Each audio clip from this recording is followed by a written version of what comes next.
Welcome back to another technical deep dive here in the debug zone. Today we're tackling a big question and breaking it down with insights from other users. Hopefully this clears up some misconceptions and helps you get the answer you need.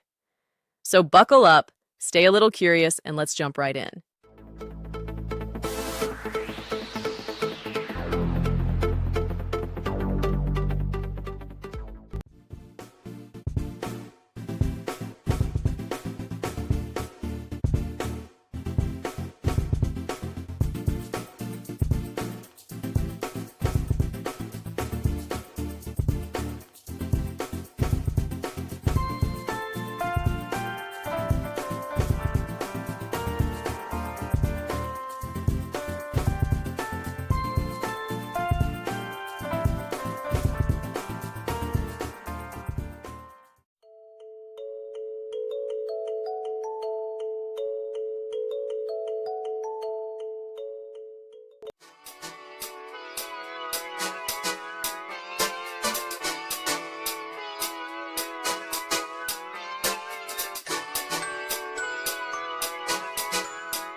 And that's a wrap.